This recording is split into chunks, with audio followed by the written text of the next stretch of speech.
Welcome to part 2 of Mapping 101, what I like to call Know Your Limit and Fly Within It. In part 1, we discussed planning your mission, how high to fly, how wide apart to fly, how many images to take, etc., etc.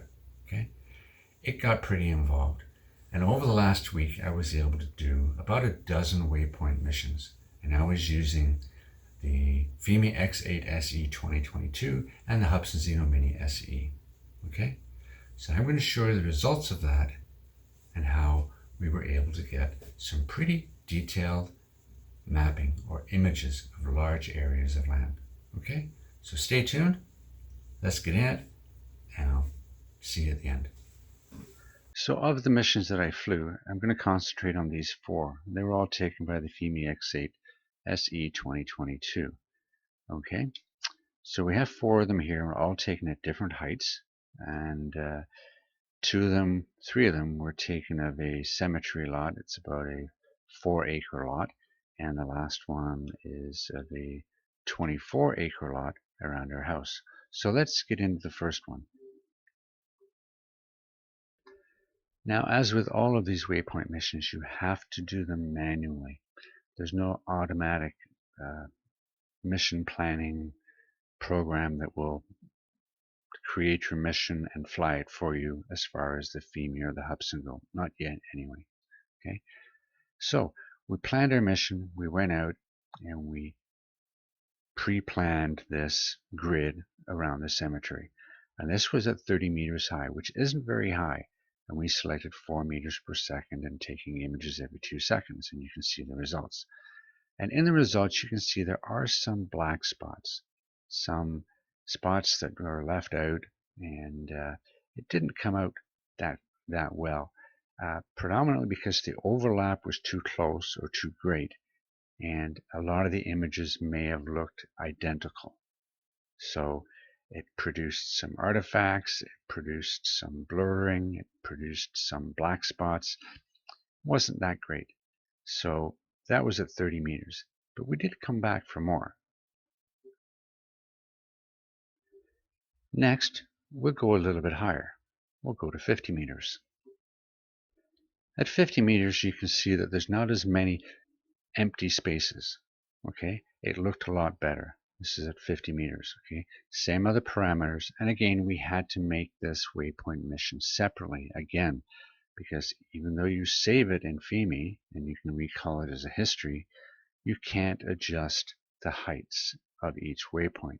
So you basically have to do it from scratch again. And you have to try and guess where the 10 or 15 or 20 meter spacing is going to be. And that is a bit of an aggravation, but when you do get it, it is saved and you can run that over and over and over. So the results weren't too bad. This is a small image of that, but you get the idea. It wasn't too bad. And this is, again, it's about 4 acres. Okay, so that's that one. Let's go on to the next one. And the next one is going to be at 70 meters. And right off the bat, you can see there are some differences. You notice that the grid lines are farther apart. They're about 25 meters apart or so, something like that. So the image count is a lot less, and yet we're a lot higher. So I didn't want as much of an overlap. Okay, and these are all experiments to see what would happen. But this produced a pretty good representation. Now remember, middle of winter, end of winter, hopefully, and a lot of white, and you're not going to get that much detail. So it wasn't so much detail on the ground, but it gave a much better representation of the 4 acres, and I was quite happy with it.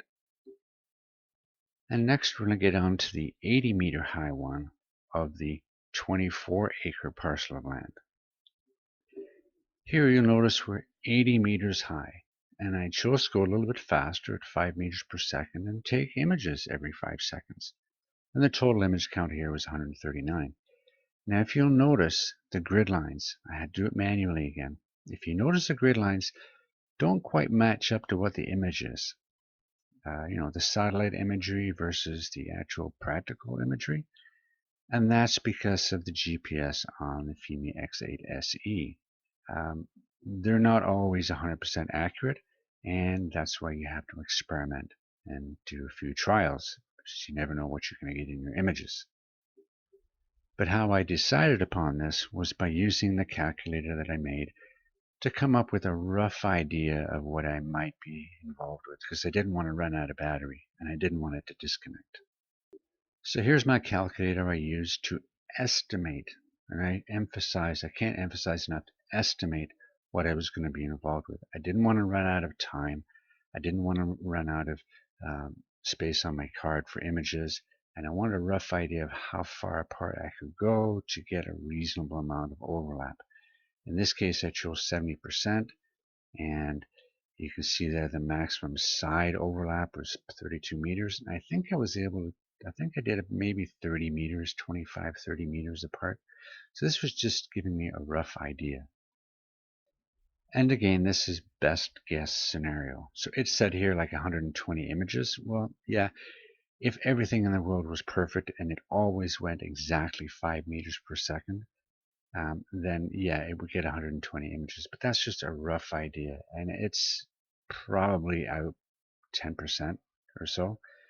And anyway, and I knew that it would be a flight time of about 10 minutes. In actual fact, it took about 11. So I knew I had enough time to fly on one battery, which was all I was really concerned with. And another good thing about the Fimi Waypoint mission is you can plan it so that it continues if you lose connection to the controller. So I wasn't worried about it losing connection. I knew I had lots of batteries, so I could just let it go. So if I chose to continue if it lost connection, I'd still be good to go. So now let's talk about the result.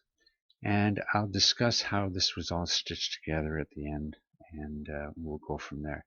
But here you see the whole 25 acres, okay? And this is the one image, and it's a massive image, okay? And let's just see what happens when you zoom in. All the way in, and there's my truck, okay? And then we zoom back out again. And that's the size of the image that we're talking about, okay? Now, it's very interesting. Here is what one image taken by the drone would look like. See that red square there? That's one image. Now, that was at 80 meters. If we wanted to take one image of the entire 25 acres, we would have to be up over 225 meters. We legally can't do that, but that's how high we would have to be. And the number of images involved to overlap 70% is incredible. And that's what it would look like overlapping. Okay, so an enormous amount of images stitched together to make one huge image.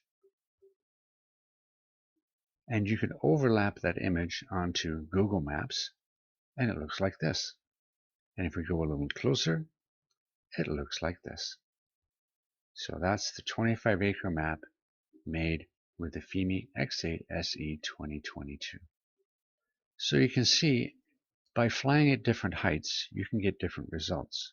And depending on your weather, obviously this is the winter, you're going to get even more different results.